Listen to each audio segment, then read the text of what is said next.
El proceso de desamortización y los cambios agrarios. Como introducción diremos que el siglo XIX es la centuria de la Revolución Industrial. En este siglo XIX España vive su revolución liberal política y social, pero paralelamente se sucede un proceso de industrialización, aunque la economía española del siglo XIX se caracterizó por un crecimiento lento y un atraso relativo respecto a otros países. Empezamos explicando el proceso de desamortización. La población española había pasado de unos 10 a unos 19 millones de habitantes al finalizar el siglo XIX, sin contar esa fuerte migración hacia América, principalmente a Argentina, México, Brasil o Cuba, sobre todo por las grandes oportunidades de hacer negocios allí, pero también al norte de África. Pero este aumento demográfico no significa que España hubiese abandonado el régimen poblacional antiguo. La mortalidad seguía siendo alta, debida principalmente a las crisis de subsistencia, a las guerras carlistas o al deficiente estado de las infraestructuras higiénicas, que hacía que siguiesen existiendo enfermedades epidémicas, con consecuencias dramáticas como la tifus, la gripe, y también afectaba a los niños la viruela, el sarampión, la tuberculosis. Mientras la población aumentaba en la periferia del país, en el interior permanecía estancada o incluso descendía, con la excepción de Madrid. Esto se debe al mayor desarrollo económico de estas zonas y la emigración hacia las ciudades. De hecho, los primeros proyectos urbanísticos, derribando las antiguas murallas y creando ensanches burgueses en las principales capitales de provincia. El 75% de la población era analfabeta, cifra que coincide prácticamente con el porcentaje de españoles pertenecientes a las clases bajas. Cataluña era una región más poblada que la media de la península. Esto es debido a la fuerte industrialización de Cataluña, que produjo la llegada de inmigrantes regionales del resto peninsular de forma constante. En cuanto a la tierra, España era un país fundamentalmente agrario, con una distribución de la propiedad de la tierra muy desigual. Ello tiene sus orígenes en la Edad Media y se va a consolidar a lo largo de la Edad Moderna. Los grandes propietarios eran la Iglesia, los municipios o concejos y la nobleza. La nobleza, gracias a la institución del mayorazgo, había constituido un patrimonio de bienes rústicos y urbanos sustraídos al libre comercio. Recordad que esta institución, el mayorazgo, permitía que no pudieran enajenarse, ni venderse, ni traspasarse, ni dividirse estos territorios, sino que debían transmitirse íntegramente al primogénito. La Iglesia, por su parte, era propietaria de grandes extensiones de tierra como consecuencia de las numerosas donaciones de hacía siglos. De esta forma, la tierra quedaba inmovilizada, convertida en tierra de manos muertas. También los municipios eran propietarios de tierra que tenían su origen en concesiones reales durante la Reconquista. Recordad las cartas pueblas dadas por los reyes medievales con el objetivo de repoblar y asegurar la reconquista en esas zonas de frontera. Solían consistir en bosques o terrenos áridos, conocidos como baldíos, cuya utilización adoptó dos formas: tierras de aprovechamiento común por parte de la colectividad para el ganado, obtención de leña y madera, y tierras de propios, que, siendo del común, eran arrendadas a particulares que las cultivaban, permitiendo a los ayuntamientos tener dinero, liquidez, para poder invertir. Con la revolución liberal, estas formas de propiedad van a cambiar y se va a implantar la propiedad privada de la tierra. Lo hemos estudiado desde el reinado de Fernando VII, con la labor de las Cortes de Cádiz y en el reinado de Isabel II. Las medidas adoptadas por el Estado liberal fueron las desamortizaciones y la supresión de los mayorazgos, es decir, la desvinculación de la tierra y, por tanto, la abolición de los señoríos. Razones para desamortizar la tierra. Este liberalismo político español ve la necesidad de reformar esta propiedad de la tierra, siguiendo un poco el modelo francés de la Revolución Francesa. Desamortizar consiste en que el Estado incauta estos bienes raíces pertenecientes a la Iglesia o a los municipios y los vende en subasta. De ahí viene la palabra desamortizar, sacar estos bienes de esas manos muertas e introducirlos en el mercado. No os podéis olvidar del apoyo del clero a la causa carlista y la necesidad del gobierno liberal de obtener recursos financieros para ganar esta guerra. Esto va a marcar la obra desamortizadora. Podemos decir, por tanto, que los gobiernos liberales no hacen esta reforma agraria total por el bien del campesinado, ni tan siquiera para mejorar la agricultura española tan atrasada en aquellos momentos, sino que la verdadera razón para la desamortización es la de sanear la hacienda pública. Así, por ejemplo, se refleja en la exposición de motivos del Real Decreto de 1836 de Mendizábal: amortizar lo más que se pueda el capital de la deuda pública. Otra razón es la de crear un sector de propietarios, los que van a comprar estas tierras desamortizadas, que son a la vez afines al régimen liberal, es decir, burguesía, nobleza. El tercer objetivo es de tipo social, pero dudosamente admisible, el acceso de labradores y jornaleros modestos a la propiedad de estas tierras. Pero lo que está presente es la propia implantación de las relaciones capitalistas en el campo, es decir, amoldarse a las necesidades de la burguesía, de esa burguesía terrateniente. Fases de la desamortización. Desde el reinado de Carlos III ya se planteaba la necesidad de llevar a cabo una desamortización. Recordad el informe de la Ley Agraria de Jovellanos. Podemos ver varias fases. Durante el reinado de Carlos IV, Godoy llevó a cabo una desamortización de los bienes de los jesuitas o de algunos hospitales y hospicios. Con José I, entre 1808 y 1813, también se vio una pequeña desamortización, que no implicó una supresión de la propiedad, sino más bien la confiscación de ciertas rentas para el habituallamiento de las tropas francesas. La labor de las Cortes de Cádiz sí que fue importante, con la abolición de los mayorazgos. De esta manera se permitía la venta de esas propiedades que antes estaban atadas y no podían enajenarse, es decir, estaban en manos muertas. Pero en realidad se trató de convertir en propiedad privada, ya que el título seguía perteneciendo, y esas tierras, por tanto, a los señores y a la aristocracia. Pero según avance el siglo XIX, el sistema de vida noble hace que uno tras otro los nobles se vayan arruinando y se vean obligados a vender la tierra. Esta propiedad pasará a manos de los elementos burgueses enriquecidos y, por tanto, con el empobrecimiento de los campesinos. La labor de las Cortes de Cádiz también se centró en una desamortización de los bienes comunales de los municipios, como los bienes de la Inquisición, de los jesuitas o de algunas órdenes suprimidas. Pero esta labor tuvo un corto alcance por su poca duración y por la situación de la Guerra de Independencia. Con la vuelta de Fernando VII se inaugura ese sexenio absolutista y hay que esperar al trienio liberal para que vuelva a entrar en vigor todas las decisiones de las Cortes de Cádiz. En 1820 se aprobó un decreto de supresión de un gran número de órdenes militares y religiosas, conventos y hospitales, y sus bienes pasaron automáticamente al pago del crédito público.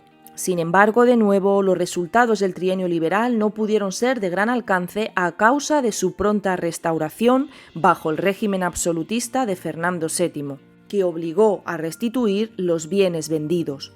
Pasamos a ver ahora la primera de las desamortizaciones más importantes del siglo XIX, la de Mendizábal de 1836. Recordad que Mendizábal fue un líder liberal progresista o exaltado. Tenéis que tener en cuenta el contexto de la guerra carlista y la necesidad del Estado de ganar esa guerra y también de autofinanciarse. Esto va a marcar la obra desamortizadora de Mendizábal.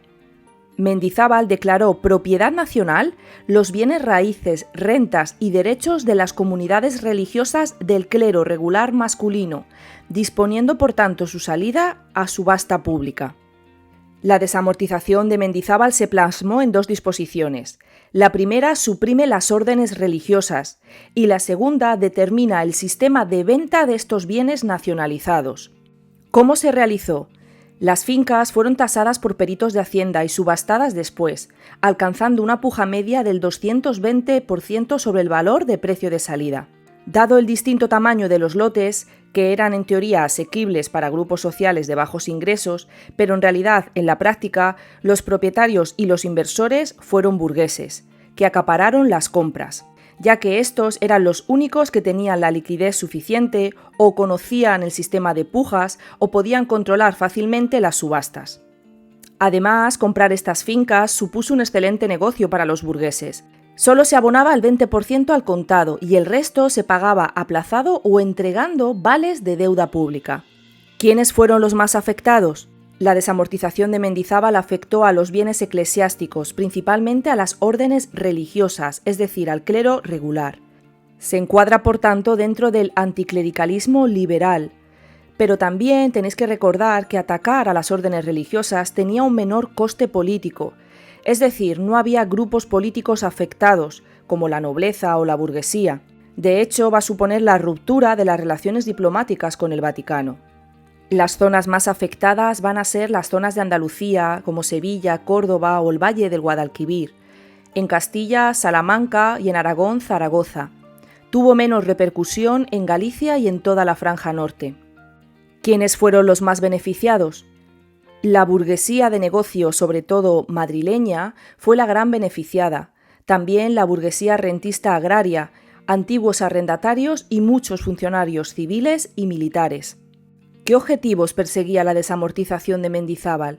Con la desamortización se pretendía lograr varios objetivos como los de conseguir fondos para ganar la guerra carlista, disminuir la deuda pública al ofrecer la posibilidad de que se pagaran con esos títulos de deuda pública, atraerse a las filas los liberales de esa incipiente burguesía, poder solicitar nuevos préstamos al tener una hacienda más saneada y cambiar la estructura de la propiedad eclesiástica.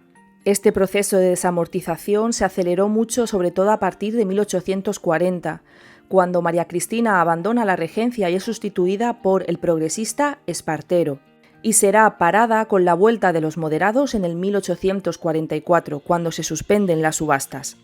Como vemos, coincide en esos periodos progresistas de gobierno con las desamortizaciones. En cambio, cuando gobiernan los moderados, se paralizan. La siguiente gran desamortización fue la de Pascual Madoz de 1855. De nuevo coincide con un gobierno progresista, la del bienio de 1854 a 1856. La de Madoz va a ser una desamortización incluso mayor que la de Mendizábal, ya que afectaba también al clero secular y a los bienes municipales, es decir, a los ayuntamientos. Esta ley de Madoz, llamada la Ley de Desamortización General, se llamaba general porque se ponían en venta todas las propiedades rústicas y urbanas pertenecientes a la Iglesia, es decir, clero regular y secular, que no habían sido vendidos en la etapa anterior, pero también los bienes de propiedad municipal, esos que eran propios o comunes. ¿Cómo se realizó? Se trataba, por tanto, de completar y terminar el proceso de desamortización iniciado por Mendizábal. A diferencia de este, la ley de Madoz se desarrolló a gran velocidad, mediante el pago de un 10% de entrada y el resto aplazado, y se admitían, en este caso, solo el abono en efectivo. La venta de dichos bienes se destinaría a amortizar la deuda del Estado y, sobre todo, a financiar obras públicas, principalmente el ferrocarril.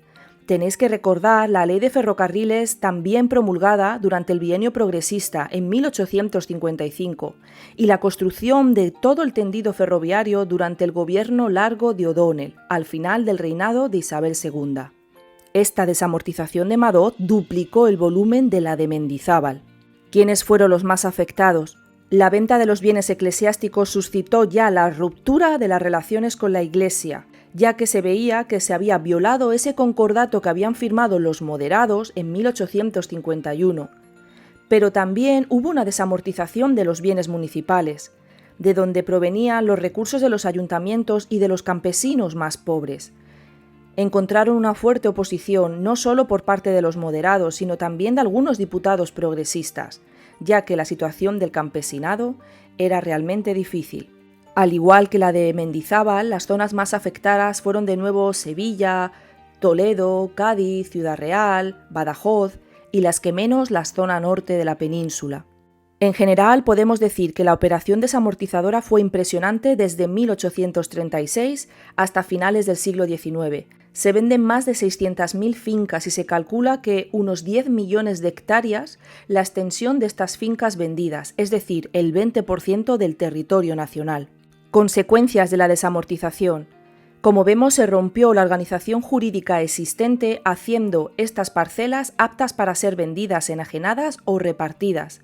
Por lo tanto, introducía la propiedad privada y la libertad de mercado. En cuanto a consecuencias económicas, diremos que se favoreció la expansión de la superficie cultivada y, por lo tanto, aumentó la producción agraria. Si bien no fue causada por la mecanización, sino más bien por la extensión de los cultivos de tierras yermas. Pero esta expansión de cultivo también tuvo un efecto negativo, la deforestación, ya que pequeños lotes de monte fueron convertidos en tierra de labor. Aumentó la concentración de la tierra en pocas manos, porque las familias más poderosas conservaron intactos sus patrimonios. Sus tierras fueron desvinculadas, sí, pero no expropiadas. Al final se perfiló un mapa de grandes latifundios en Andalucía, La Mancha y Extremadura. Y tampoco se obtuvieron los resultados financieros que se esperaban porque los fondos, tanto en metálico como en bonos de deuda pública, tardaron en llegar y se desvalorizaron. En cuanto a consecuencias sociales, como dijimos, no se consiguió crear una amplia clase media agraria, sino que se sustituyó la estructura social del antiguo régimen por una estructura capitalista. Y es que los principales beneficiarios no fueron los antiguos jornaleros o trabajadores de la tierra. Sí que es cierto que hubo pequeños y medianos compradores locales, pero realmente se consolidó las clases medias urbanas como principales compradores de las fincas rústicas, que por lo tanto se enriquecen y diversifican sus patrimonios. Lo que está claro es el empobrecimiento de los ayuntamientos, privándolos de su autonomía económica. Asentó a campesinos empobrecidos sobre estas tierras no aptas para el cultivo que ahora eran propiedad individual, lo que les privaba de los escasos beneficios que obtenían de esas tierras de aprovechamiento común. Por tanto, los beneficiados fueron los de siempre, la nobleza terrateniente y la burguesía urbana, y los perjudicados, sin lugar a duda, la Iglesia, los municipios y los campesinos más pobres y proletarios agrícolas, provocando un fuerte éxodo rural, despoblando algunas zonas rurales. Como consecuencias políticas y culturales, se va a crear una masa de fieles a la causa liberal, por estar ligada a ella la suerte de sus fortunas. Pero también se va a crear enemigos entre aquellos que son más afines a la Iglesia, provocando una escalada de tensiones entre la Iglesia y el Estado liberal. Se perdió también un inmenso patrimonio cultural. Muchos conventos que antes estaban dirigidos por la Iglesia, al expropiarse y venderse, fueron abandonados por los nuevos dueños capitalistas. Otros fueron demolidos y sus obras de arte fueron vendidas a anticuarios, saliendo de España al extranjero un incalculable número de ellas. Pasamos ahora a ver los cambios agrarios que trajeron este proceso de desamortización en España. Empezamos remarcando el atraso agrario que tenía España, con una agricultura de subsistencia basada en el cultivo de cereales, usando técnicas agrícolas tradicionales como la rotación trienal, el arado romano, y se desconocía el uso de los abonos. Además, el agricultor disponía de muy poco capital para mejorar su equipo y escasos medios auxiliares en animales. No os olvidéis también de las trabas ejercidas por la ganadería trashumante. Recordad los privilegios de la mesta que se abolen en 1810 y definitivamente en 1836, ya que existían todavía permanente algunas antiguas leyes que prohibían roturar ciertas tierras de pasto o cercar ciertas fincas. De ahí que a finales del siglo XVIII ya el tema de la tierra era un problema económico y social que necesitaba de profundas y urgentes reformas. Los propietarios de estos grandes latifundios, sobre todo de Extremadura, Castilla y Andalucía, tenían una gran aversión al riesgo y muy escaso interés por el cultivo eficiente de sus tierras.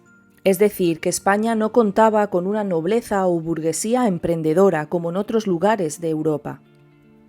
Además de este latifundio, hay que añadir los minifundios, sobre todo en la submeseta norte y en Galicia. Estas explotaciones pequeñas, unidas a la mala calidad de la tierra, impedían que llegaran a ser competitivas y obligó a muchos campesinos a emigrar. La agricultura en España en el siglo XIX no logra liberar mano de obra, ni generar capitales, ni crear un mercado. En 1910, aún 2/3 de la población viven y trabajan en el sector primario, en la agricultura. De hecho, ya hemos visto cómo la reforma agraria liberal realmente fue un proceso de sustitución del antiguo régimen por una sociedad capitalista.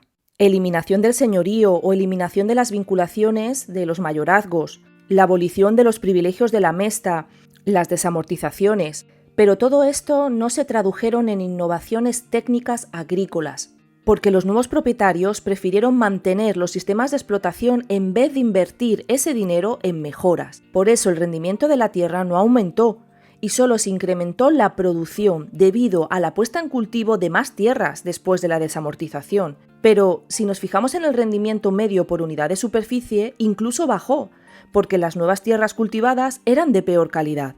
Por eso decimos que lo que queda constatado no es más que un cambio jurídico más que una auténtica reforma agraria. Hubo cierta articulación del mercado interior, también cierta apertura al exterior. Por ejemplo, Galicia exporta ganado a Inglaterra. Especialización y adaptación de ciertos cultivos a las peculiaridades de ciertas tierras. Por ejemplo, el maíz y la patata en la zona norte, los cereales en Andalucía y Castilla, el viñedo en el litoral mediterráneo. También, como hemos dicho, ese aumento de la producción por el aumento de la superficie de cultivos, 50% más de trigo, 3 veces más de vid, y el retroceso de la ganadería ovina como resultado del descenso de las exportaciones de lana de la supresión de la mesta. En cambio, va a aumentar la cabaña porcina. La participación de la agricultura en el crecimiento económico. Las transformaciones de la agricultura española a lo largo del XIX fueron lentas e insuficientes. Y es que el sector agrícola representa un papel importante en toda modernización económica de un país, ya que asegura una producción para alimentar a una creciente población rural que pasará a ser urbana, creando esos excedentes para la exportación, también un mercado para los bienes industriales y aportando esa mano de obra hacia la industria. Pero en el siglo XIX, en España, todo esto no ocurrió. La agricultura no fue un mercado para la industria, ni hubo un trasvase de capitales a otros sectores. Tampoco hubo transferencia humana hacia la industria y otros sectores. A finales del XIX, España se mantiene en el régimen demográfico antiguo, es decir, una alta mortalidad, un fuerte analfabetismo, una dieta pobre, bajo nivel de vida y una desidia de los gobiernos. Es cierto que habrá algo de inmigración a partir de 1880, pero mucha se va hacia el extranjero y hacia las colonias. Para terminar, vamos a valorar esta reforma agraria y su conclusión. La desvinculación de la tierra por la supresión de los señoríos y los mayorazgos y las desamortizaciones no supusieron la creación de una clase media agraria, que hubiera podido ser un factor muy importante de equilibrio en una nueva sociedad. Falló igualmente la posibilidad de que surgiera un sector ahorrativo capaz de estimular e invertir los beneficios del campo en otros sectores económicos. Por tanto, se va a crear una oligarquía agraria que va a sustituir a la del antiguo régimen. Los campesinos fueron los grandes perjudicados, cuya situación incluso se agravó, al tener que aceptar ahora las condiciones impuestas por sus nuevos señores. Ya no eran feudales, sino protagonistas de la revolución liberal. Eran burgueses capitalistas. En conjunto, el proceso de desamortización contribuyó claramente al cambio hacia una sociedad burguesa. La fusión de la antigua aristocracia feudal con la burguesía urbana para crear esta nueva élite terrateniente. Pero no sirvió para que las tierras se repartieran entre los menos favorecidos, porque recordad que como objetivos realmente no se intentó hacer ninguna reforma agraria, sino conseguir dinero para los planes del Estado. Como conclusión diremos que a finales del siglo XIX la agricultura siguió siendo el sector más importante de la actividad económica en España, aunque también cabe mencionar el gran desarrollo de la industria textil catalana y de la siderurgia en el País Vasco. También se comenzó la explotación de minas a gran escala, pero en manos de compañías extranjeras. También fue importante la creación de la red de ferrocarriles y la ampliación y mejora de las carreteras. Pero el problema del atraso del campo español y todos sus problemas sociales seguirán hasta bien entrado el siglo XX.